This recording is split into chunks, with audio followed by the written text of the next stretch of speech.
조선 사람을 납치해간 나라가 있습니다. 그리고 그 납치한 사람을 신으로 모시고 있어요. 일본 규슈 아리타라는 작은 마을에 도잔신사라는 신사가 있습니다. 산 꼭대기 비석 뒷면에 대은인이라고 새겨져 있어요. 큰 은혜를 베푼 사람이라는 뜻입니다.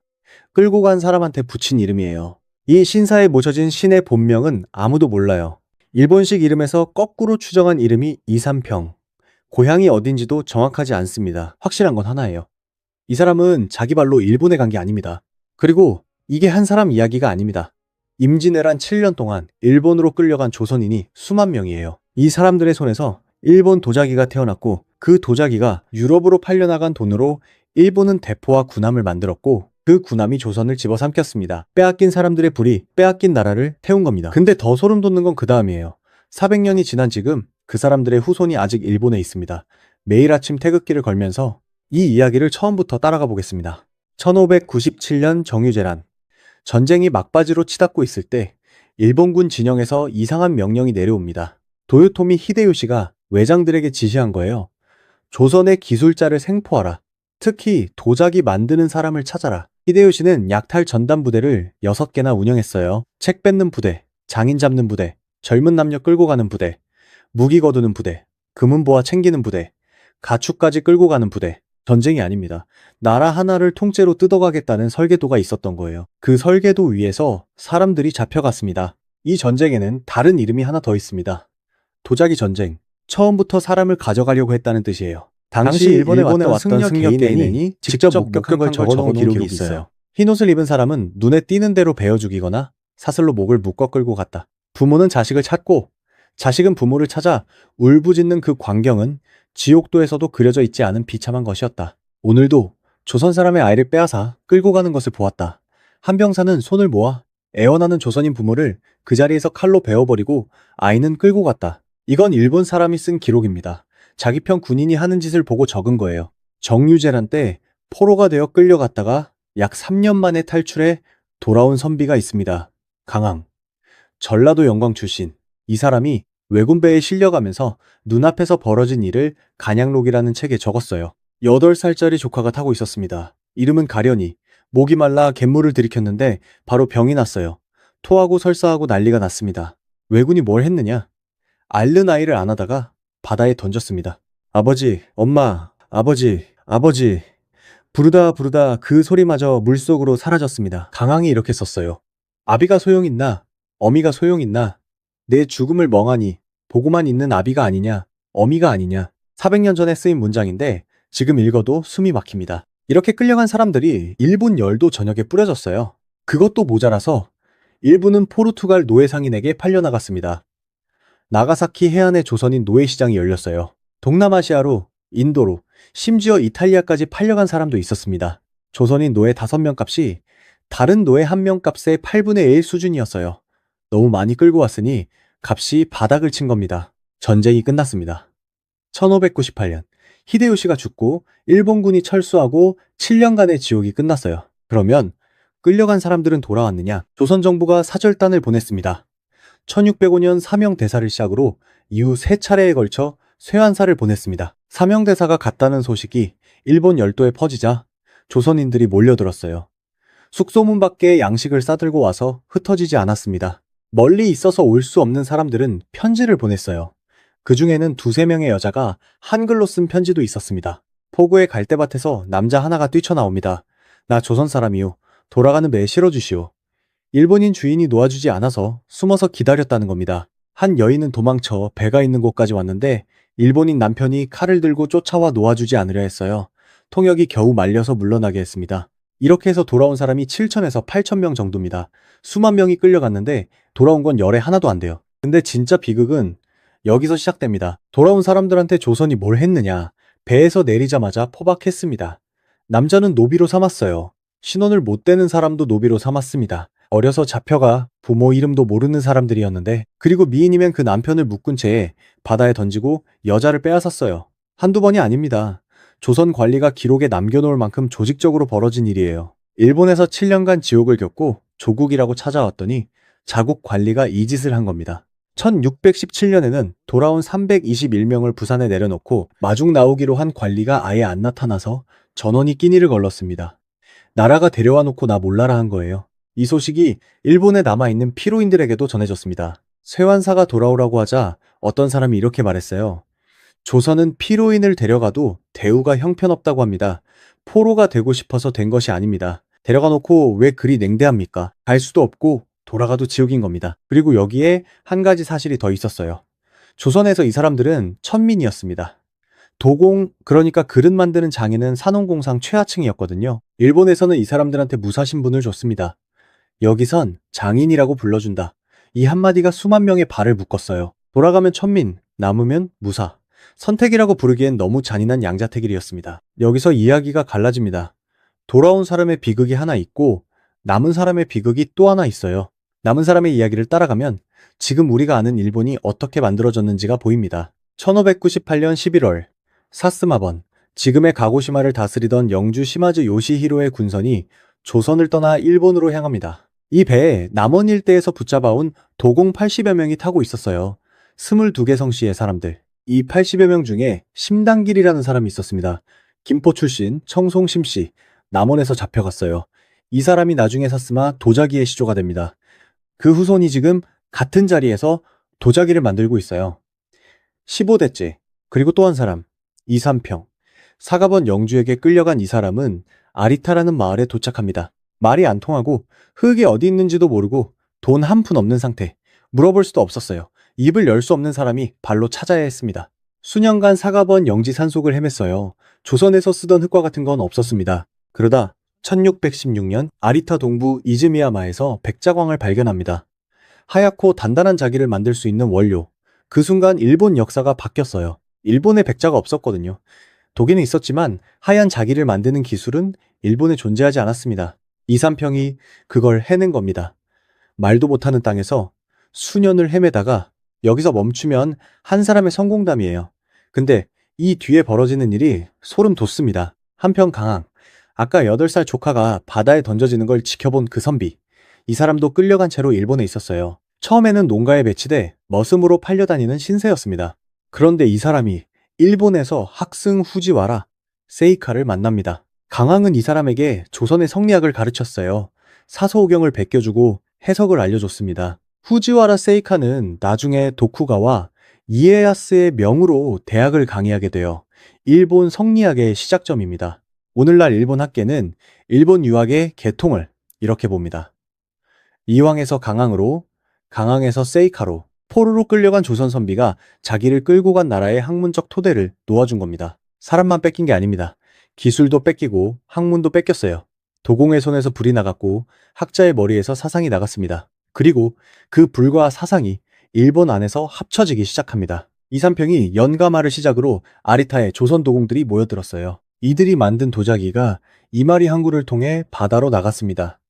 아리타에서 만들고 이마리에서 실어보냈기 때문에 유럽에서는 이마리라고 불렀어요. 1650년대 중국 임영에서 청으로 교체되는 혼란기에 도자기 수출이 끊기자 네덜란드 동인도 회사가 눈을 돌린 곳이 바로 아리타였습니다. 여기서 100년 동안 유럽으로 건너간 도자기가 하루 평균 30점이 넘어요. 하루도 안 쉬고 100년. 유럽 왕국마다 이마리 도자기가 진열됐습니다. 독일 황제는 장인들에게 이걸 따라 만들라고 명령했어요. 그게 나중에 마이센 도자기가 됩니다. 조선에서 납치된 사람의 손에서 태어난 도자기가 유럽 문명의 식탁을 바꾼 겁니다. 근데 이 돈이 어디로 갔느냐? 사가번은 도자기로 벌어들인 돈으로 제철소를 짓고 대포를 만들었습니다. 수백 년간 가마불을 다루면서 쌓인 기술이 용광로 기술로 진화한 거예요. 그릇을 굽던 불이 쇠를 녹이기 시작한 겁니다. 강항의 성리학은 일본의 실용주의와 만나 난학, 그러니까 서양 학문을 받아들이는 토양이 됐어요. 그리고 사가번과 사스마번, 이 두 번이 일본을 근대 국가로 뒤바꾼 혁명, 메이지 유신의 핵심 세력이 됩니다. 이 두 번이 뭘 가지고 있었느냐? 조선 도공이 만든 도자기 산업, 조선 학자가 놓은 학문적 토대, 그리고 거기서 자라난 기술과 자본. 메이지 유신 이후 일본은 청일전쟁, 러일전쟁을 거쳐 동아시아 최강국이 됩니다. 그리고 1910년 조선을 강제병합해요. 이 문장을 가만히 읽어보세요. 조선이 천민 취급하며 내다버린 사람들의 기술이 일본을 부강하게 만들었고 조선이 무시한 학자의 학문이 일본의 사상적 토대가 됐고 그렇게 강해진 일본이 조선을 집어삼켰습니다. 도공의 불이 대포가 됐고 학자의 글이 칼이 됐고 그 대포와 칼이 고향을 향했어요. 한편 사스마에서는 다른 이야기가 펼쳐지고 있었습니다. 심단기를 포함한 80여 명의 도공은 가고시마 남단 해안의 황무지에 내려졌어요. 인적 없는 오지, 나에시로 가와라는 곳입니다. 내일을 기약할 수 없는 처지에서 이 사람들이 바닷가 언덕에 앉아 고향 하늘을 보며 부른 노래가 있어요. 오늘이 오늘이소서, 매일이 오늘이소서, 저물지도, 새지도 마시고, 늘 오늘이소서. 남원 지방에서 부르던 민요였습니다. 내일이 올지 모르니까 오늘이 계속되기를 비는 노래예요. 사스마버는 이들을 보호한 게 아닙니다. 격리한 겁니다. 조선인끼리만 모여 살게 했어요. 일본인과의 결혼을 금지했습니다. 조선 옷을 입게 했고 조선어를 쓰게 했어요. 마을 입구에 팻말을 세웠습니다. 조선인을 해치는 자는 육촌까지 사형에 처한다. 얼핏 보면 보호 같지만 본질은 다릅니다. 도자기 만드는 기술이 사스마번 바깥으로 빠져나가면 안 됐거든요. 실제로 아리타에서는 조선 도공 외 일본인 도공 수백 명을 추방한 기록이 있어요. 기술을 독점하기 위해 사람을 산속에 가둔 겁니다. 근데 아이러니한 게 있어요. 이 격리 정책 때문에 조선어가 수백 년간 보존됐습니다. 조선 풍습이 유지됐어요. 단군을 모시는 사당까지 세웠습니다. 가두려고 한 건데 그게 정체성을 지켜준 거예요. 심단길은 이 황무지에서 17년을 버텼습니다. 조선에서 쓰던 흙은 없었어요. 본 적도 만져본 적도 없는 재료로 도자기를 만들어야 했습니다. 1614년 마침내 가마에 불을 넣어요. 이때 만든 도자기에 붙은 이름이 있습니다. 히바카리 다완. 불만 일본 것이고 나머지는 조선의 솜씨라는 뜻이에요. 흙을 빚는 손, 유약을 바르는 감각, 형태를 잡는 눈, 이건 전부 바다를 건너온 거예요. 심단길의 후손은 12대에 이르러 전성기를 맞습니다. 12대 심수관이 1873년 오스트리아 만국 박람회에 대화병 한 쌍을 출품했어요. 유럽이 열광했습니다. 사스마웨어라는 이름이 일본 도자기의 대명사가 됐어요. 12대 이후 후손들은 대대로 본명 대신 심수관이라는 이름을 계승하기로 합니다. 지금까지 15대, 400년 넘게 한 자리에서 같은 이름으로 도자기를 굽고 있습니다. 이 마을에서 도자기만 나온 게 아닙니다. 태평양 전쟁을 끝낸 사람도 이 마을 출신이에요. 박무덕. 나에시로가와에서 태어난 조선 도공의 후손입니다. 어릴 때 아버지가 성을 바꿨어요. 도고시계 놀이.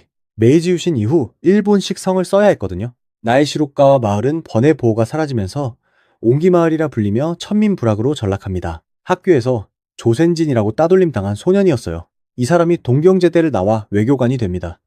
독일 대사, 소련 대사를 거쳐 1941년 태평양 전쟁이 시작될 때 일본의 외무 대신에 앉아요. 미국과의 전쟁을 막으려 했지만 군부의 벽을 넘지 못했습니다. 전쟁이 터졌어요. 1945년 다시 외무 대신이 됩니다. 이번에는 전쟁을 끝내는 쪽이었어요. 군부의 항전론에 맞서 천황에게 종전을 건의합니다. 일본이 항복 선언을 하는데 결정적인 역할을 한 겁니다. 조선인이라는 이유로 따돌림당한 소년이 일본을 구하고 일본한테 전범 판결을 받았습니다. A급 전범, 금고 20년. 같은 마을, 심수관 14대가 9번 면회를 갔어요. 아버지 13대의 명을 받들어서 같은 마을, 같은 뿌리, 같은 조선 도공의 후손, 한 사람은 도자기를 빚었고 한 사람은 전쟁을 끝내려 했고 둘 다 그 대가를 혹독하게 치렀습니다. 도고시계 놀이는 1950년 옥중에서 숨을 거뒀습니다. 67세였어요. 14대 심수관은 1965년에 한국 땅을 처음 밟습니다. 한일 국교 정상화 직후였어요. 서울대에서 강인이 잡혔는데 당시 대학가는 국교 정상화 반대 시위로 뒤끓고 있었습니다. 계란을 맞을 각오를 하고 연단에 섰어요. 이 사람이 이렇게 말합니다. 당신들이 36년의 한을 말한다면 나는 360년의 한을 말해야 한다. 하지만 그렇게 해서는 미래로 나갈 수 없는 것 아닌가. 강의실이 조용해졌습니다. 일제 36년을 말하는 학생들 앞에서 정유재란 이후 360년을 일본 땅에서 버텨온 사람이 서 있는 거예요. 누군가 일어나서 노래를 부르기 시작했고 학생들이 따라 불렀습니다. 교수들이 그를 껴안고 울었어요. 14대 심수관은 생전에 아들한테 물레를 보여준 적이 있습니다. 물레를 돌렸어요. 빙글빙글 도는데 한가운데 꽂아둔 바늘은 미동도 않았습니다. 아버지가 말했어요. 움직이는 물레 속에서 움직이지 않는 심을 찾는 것이 앞으로 네 인생이다. 2019년 14대 심수관이 세상을 떠났습니다. 92세였어요. 뒤를 이은 15대 심수관. 지금 가고시마 현미야마에서 도자기를 만들고 있는 사람입니다. 이 사람의 집 대문을 들어서면 가장 먼저 보이는 게 국기 2개예요. 태극기와 일장기 나란히 걸려 있습니다. 매일 아침 일어나면 양쪽 굵기부터 걸어요. 비가 오면 내려요. 소중한 국기가 비에 적게 둘 수 없다고. 이 사람은 일본 여성과 결혼했습니다. 대대로 조선인 혈통을 이어왔던 가문에서 이례적인 일이에요. 2022년 한국을 방문합니다. 424년 만에 청송심씨 종갓집을 찾아갔습니다. 선조의 묘소 앞에 섰습니다. 울었다고 합니다. 종갓집 어르신한테 저는 일본인이 됐습니다 라고 했더니 어르신이 한치의 망설임도 없이 대답했어요. 그래도 자네는 청송심씨일세. 400년 넘게 돌아가고 싶었던 곳에 15번째 사람이 처음 도착한 겁니다. 물레는 계속 돌고 있고 가운데 심이 어디를 가리킬지는 아직 아무도 모릅니다. 정리하면 이렇습니다. 조선이 천하게 여긴 사람들을 일본이 가져갔고 그 사람들이 일본의 보물을 만들었고 그 보물이 유럽에서 돈이 됐고 그 돈이 대포가 됐고 그 대포가 다시 조선을 삼켰습니다. 학자가 가르친 학문은 일본의 지식이 됐고 그 지식이 일본 근대화의 씨앗이 됐습니다. 빼앗긴 것들이 전부 부메랑이 되어 돌아온 겁니다. 단, 사람은 돌아오지 않았습니다. 일본 아리타에는 도잔 신사가 있고 가고시마에는 심수관 가마가 있고 나의 시로가와에는 조선어가 새겨진 비석이 있습니다. 한국에는 이 수만 명을 기억하는 비석이 하나도 없습니다. 400년 전 배에 실려 바다를 건넌 사람들, 이름도 없이 끌려가서 이름도 없이 그릇을 빚고 이름도 없이 죽은 사람들, 그 사람들의 후손이 지금도 매일 아침 깃발 2개를 걸면서 묻고 있습니다. 나는 누구입니까? 그 질문에 대답해야 할 사람은 그 후손이 아니라 우리입니다. 오늘 준비한 이야기는 여기까지입니다. 영상 재밌게 보셨다면 구독, 좋아요 부탁드립니다. 다음 영상에서 뵙겠습니다. 감사합니다.